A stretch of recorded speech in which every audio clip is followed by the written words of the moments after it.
Bonninghausen's work or Bonninghausen's contribution. 1831 Cure of cholera and its preventatives. 1832 Repertory of antisorics. 1833 The summary view of chief sphere of operation of antisoric remedies.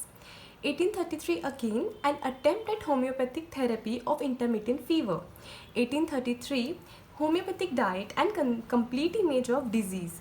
1834 Homeopathy, a manual for non-medical public. 1835 Repertory of antisorics. 1836 Relative kindship of homeopathic medicines. 1846 BTPB. 1849 Prevention and cure of cholera for non-physicians. 1853 Two sides of human body and relationship. 1864 homeopathic therapy of intermittent fever second addition. 1833 में जिसका first edition आया था उसी का second edition 1864 में publish हुआ है. सो trick to remember. सबसे पहले कोलेरा के दो बुक्स है डॉक्टर बोनिंगहॉसन के 1831 और 1849. सो फर्स्ट 1831 का जो बुक है cure of cholera and its preventives, उसके बाद सेकेंड बुक्स को मैंने बॉक्स किया है अलॉन्ग विथ 1835 एंड 1836. दोनों बुक्स को मैंने बॉक्स में डाला है. तो ये जो है ये हमें मैंडेटरी है याद रखना, बिकॉज 1832, 35 और 36 ये तीनों जो बुक्स है ये हमारी BTPB के मेन सोर्सेज हैं.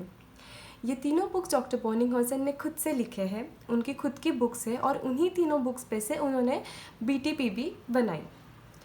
तो फर्स्ट हम लोग याद रखेंगे कि कोलेरा 1831 में सबसे पहला बुक आया था उनका. Second was repertory of antipsoric. So this was the first repertory in the field of homoeopathy, इसीलिए इसका सबसे ज़्यादा इंपॉर्टेंस है. It is also known as the progenitor of other repertories, क्योंकि ये पहली रेपर्टरी थी. तो हमें ये याद रखना मस्ट है कि 1832 में रेपर्टरी ऑफ एंटीसोरिक आई थी, जिसको बोनिंगहॉसन ने लिखा था और जिसको डॉक्टर हैनेमन ने अप्रूव किया था और जिसका प्रीफेस भी डॉक्टर हैनेमन ने खुद ने लिखा है.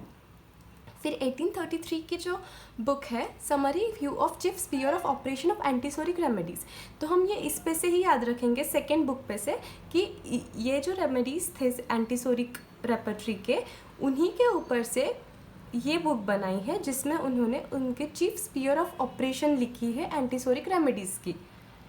तो हम 1833 की ये वाली बुक उनके 1832 के रेपर्टरी से याद रख सकते हैं. अभी 1833 की सेकेंड बुक इंटरमिटेंट फीवर वाली, तो इंटरमिटेंट फीवर IF हमारे पास उसके भी दो बुक्स है 1833 एंड 1864. सो 1833 में एक हुई, उसके बाद थी 1864 में जो लास्ट बुक है. This was the first edition और ये उसका सेकेंड एडिशन हुआ. सो नेक्स्ट इज यहाँ तक हमारा हो गया. अभी 1833 वापस homeopathic diet and complete image of disease. Next 1834 homeopathy a manual for non medical public. Boenninghausen खुद एक डॉक्टर नहीं थे, बल्कि वो एक टैक्सोनॉमिस्ट थे, लॉयर थे और बॉटनिस्ट थे. इसीलिए उन्होंने नॉन मेडिकल पब्लिक, जिन्हें हम लेमैन बोल सकते हैं, उनके लिए भी काफ़ी बुक्स लिखी. सो 1834 की ये बुक है जो नॉन मेडिकल पब्लिक, और 1849 के जो बुक है ये भी नॉन फिजिशियंस के लिए है. सो 1849 ये वही बुक है कॉलेरा वाली, बट हमें इससे याद रहेगा.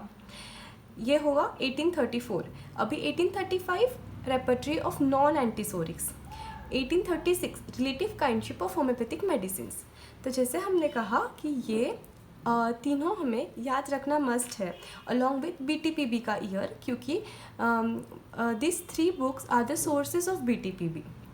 Next 1849 prevention and cure of cholera for non physicians. हमने देखा कि फर्स्ट और ये 49 वाली बुक दोनों का हमने साथ में याद रखा है. दोनों पे प्रिवेंशन और क्योर ऑफ कोलेरा पे है.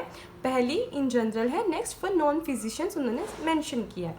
Then 1853 two sides of human body and relationship. 1864 homeopathic therapy of intermittent fever second edition. So again this book and this book हम इनको साथ में याद कर सकते हैं, 1833 and 1864. So this was all about Bonninghausen's work and his contribution in homeopathy. Thank you.